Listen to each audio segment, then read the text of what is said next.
Welcome to Tita Talks. My name is Sonia Tita Popolo, and I'm your host. It is a great privilege and pleasure to welcome Lee Pelton.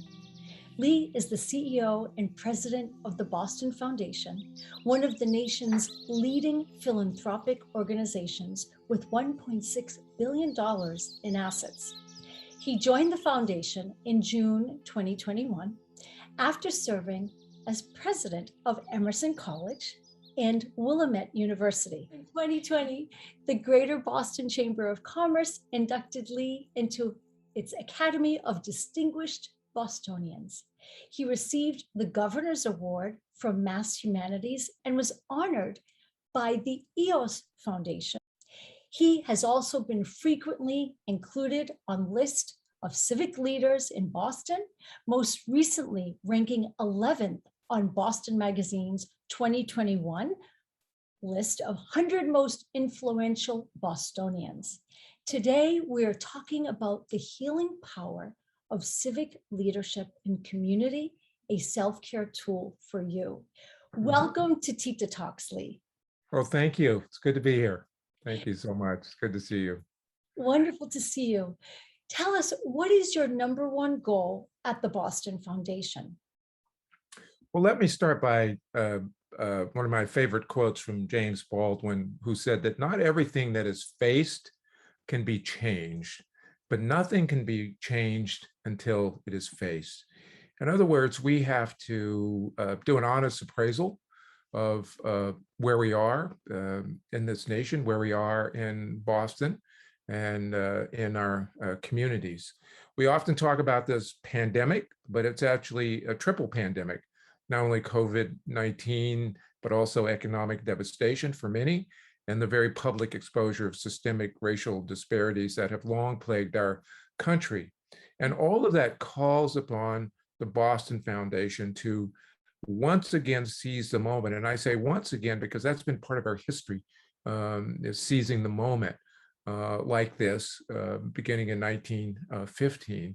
But now's the time for us to seize the moment and write a new chapter for the city of Boston and its current and future residents. And you might ask, well, why? Well, Boston, despite its best efforts and decades of spectacular growth and prosperity, continues to be a tale of two cities. One prosperous and well off, and the other is struggling, continues to struggle to make ends meet in one of the nation's most expensive and economically unequal cities. And these pandemics have only thrown these inequities in even sharper relief. So now it provides us with an enormous opportunity. And as I tell my kids, an opportunity is a challenge in disguise. So wherever there is a challenge, there is always an opportunity. Well, as you had mentioned, we are living in unprecedented, tumultuous times with the global COVID-19 pandemic, the Delta variant, social unrest, environmental catastrophes. Yet, with the right wellness and self-care tools, we can reset our lives and forge a new pathway forward. What educational tools will you make available to the Boston Foundation community to further the understanding of the importance of wellness and self-care? Well, let me put this in context. In April of this year, we had a record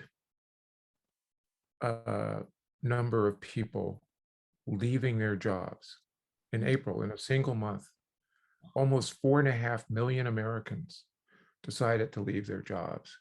And I think the answers are quite obvious, that these pandemics, particularly the COVID pandemic, allowed people an opportunity to think not just about their professions and the work that they do, but to think about themselves and where their happiness and peace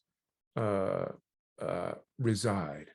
And so a number of people, I know older people who were thinking they were going to retire, 5 or 10 years from now, decided to do it this year. I know that some people were working in jobs, low-paying jobs, that where they had to work very long, difficult hours. I'm thinking of particularly those in the hospitality industry and restaurants.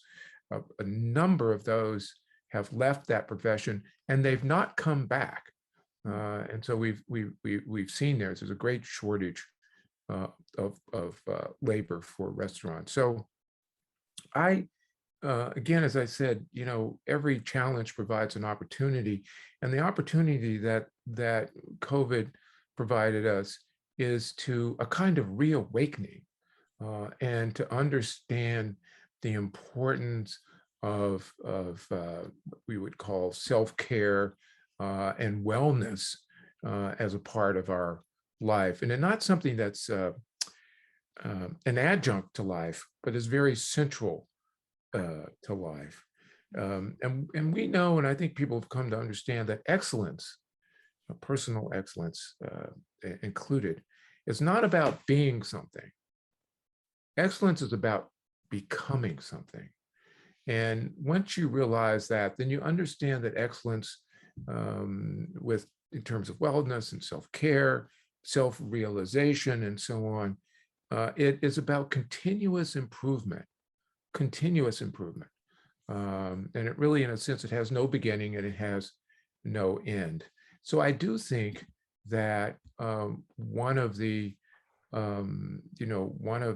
significant, I don't want to call it benefits, but one of the significant outcomes of the COVID is this sense of the importance of wellness and self-care. And at Boston, the foundation, we've made just recently some modest announcements, although we try to center wellness and self-care in our operations and employees. But we said, listen, beginning this year, we're going to give everyone a holiday from December 25th to the day after Thanksgiving. I mean, after the new year.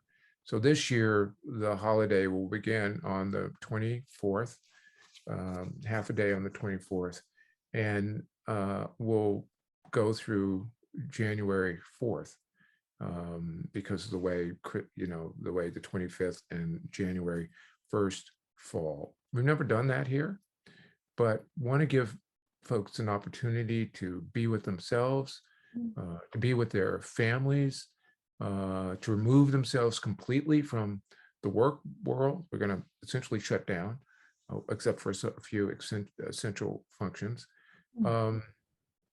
And so that's in recognition of the importance of wellness and self-care at the Boston Foundation. That's incredible. Now, we are currently experiencing the greatest global transformation of our lifetime. This grand transformation permeates the well-being of every aspect of humankind. Wellness and self-care, as we're talking about, is at the forefront of this paradigm shift and is a priority and must-have for all. In 2020, the global pandemic created a seismic shift in life as we know it, and its impact, loss of life, businesses shuttered, polarizing politics, racial injustice, and a growing mental wellness crisis led to specific global wellness trends. The definition of well-being, wellness, and self-care are evolving, and the way in which people communicate and rely on traditional healthcare is experiencing a rebirth. The world is experiencing emotional grief and suffering. How would you ameliorate some of these challenges in the Boston community? Well, first of all, I think it's important to understand that the access to good health care is uneven in this country, and that there is a real gap in what we might call health care equity for some people relative to some others. And folks of color don't tend not to have access to healthcare that their white counterparts do. They often do not receive what we refer to as culturally competent care, and which is much needed. So we're going to be working on healthcare equity as a part of our objectives going forward. We've already done some of this, but Yeah. we're certainly going to redouble our efforts in addressing the healthcare inequities that exist in Boston and around the country. That's so wonderful. Our philosophy is that true self-care relies on utilizing all four pillars of a healthy lifestyle. Mhm. When this is our formula for health, happiness, and longevity. Mhm. When these four pillars are in alignment, we achieve harmony and equilibrium. What is your daily wellness routine, and what self-care tools do you use on a daily basis? Well,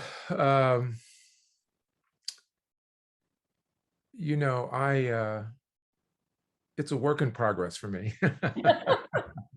I have to be honest with you. It's a work in progress for me. I, with, with some help from my children, for instance, I'm learning to develop attend more closely to my own wellness. Yeah. I, what has given me the most joy in the world is understanding that I am connected to something larger than myself. And that larger than myself is humanity. And my new job, the question that I ask myself every morning when I get up is, how can I improve lives and strengthen communities? And so that gives me enormous joy.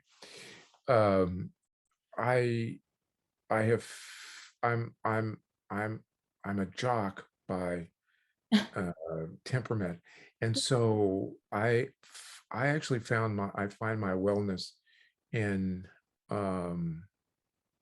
physical activities. So I used to run marathons. I was a pretty serious marathoner.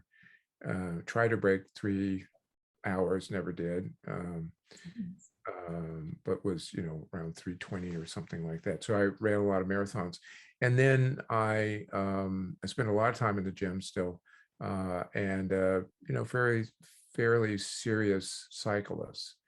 And I'll tell you that if you're on a bike for 6 hours for a 100-mile ride, it is very meditative.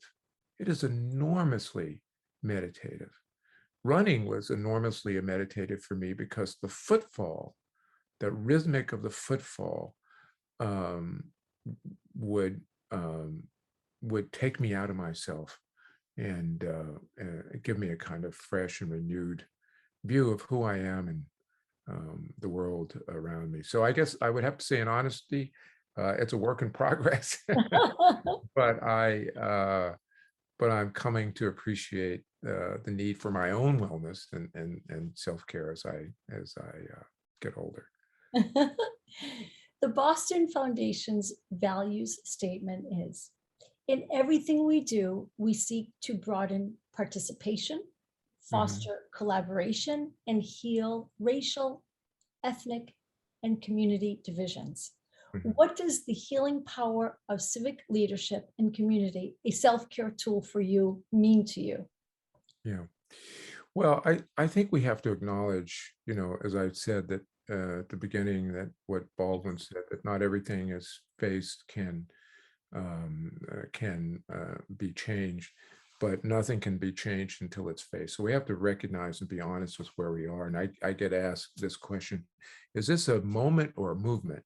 And I don't think it's a movement, but it is certainly a certainly a moment. So we have to recognize these inequities that exist in our nation. Um, and there are inequities in healthcare and mental health care, there are inequities in income, there are accumulated assets and wealth, and it's a long list of inequities. Um, but I think in the end, we have to understand or come to appreciate our common humanity. And so understanding that and at the same time understanding these huge gaps, wealth gaps or equity gaps, I think that's how we lead at the Boston Foundation. You're an amazing and great inspiration to us. Who and what inspires you? Well, I'm inspired by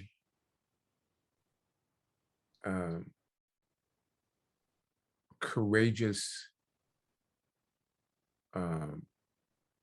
people who have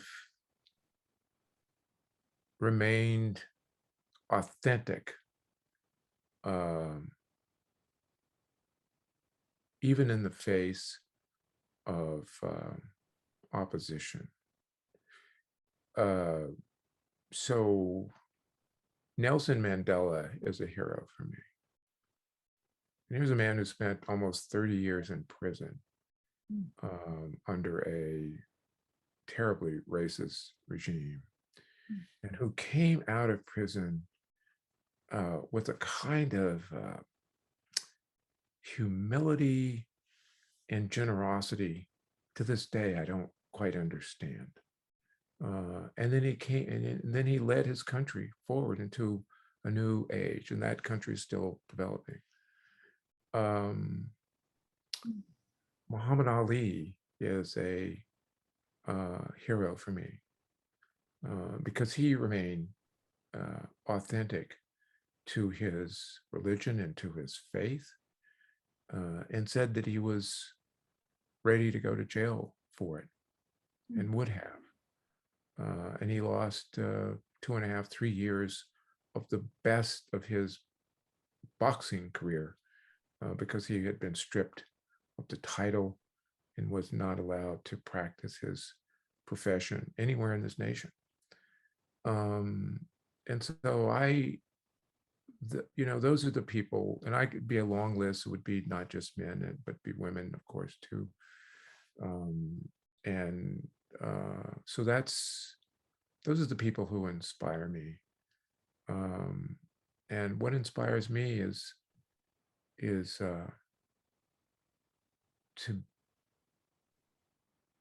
to be connected to something larger than Lee Pelton.